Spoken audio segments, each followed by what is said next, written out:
And I want to turn back now to those tariffs, because soon you could be feeling it, say, even in your morning coffee runs. That's because of President Trump's latest threatened 50% tariff on Brazil. The country is the world's largest coffee exporter. Trump says he'll impose the tariffs come August if Brazil doesn't end the trial of former president and Trump ally Jair Bolsonaro. He's accused of trying to stage a coup. Now, last night, President Trump also threatened a 35% tariff on Canada, and he's reportedly considering a blanket tariff on other countries. Joining me now is business journalist and host of the Full Disclosure podcast, Robin Farzad. Robin, good morning. Hi, Audie. We were in this moment where the economy, looking at some of the numbers, are actually pretty good. So what's your sense of why the president would be doing this now? What's the perception from the markets? It's just so much being put out there that after a while the market learns to yawn.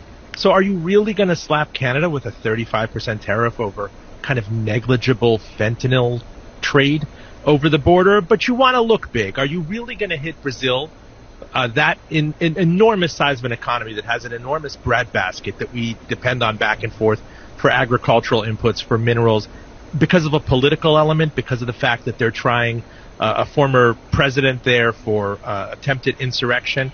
I mean, after a while, you see how much the market has gained and we'd hit records, and you pay lip service to it in the morning, but they keep invoking tariff and chicken out. I also want to talk about Brazil because he's using it as specifically as political leverage, right? Which we know he very much believes that this economic policy is in a lot of ways.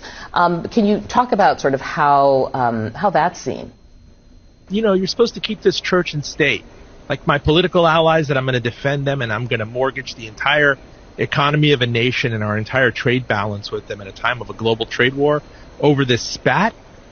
It seems penny ante. And by the way, international courts could knock it down. But he's out there for the rhetorical victory, for the fact that, look, I got somebody to step down. It's mob-like I look out for my friends, but after a while you see that it loses its bite here in the United States. The dollar clearly has had a terrible year, but markets have yawned about it. And if you keep doing this, people are going to think you have just so much more bark than bite.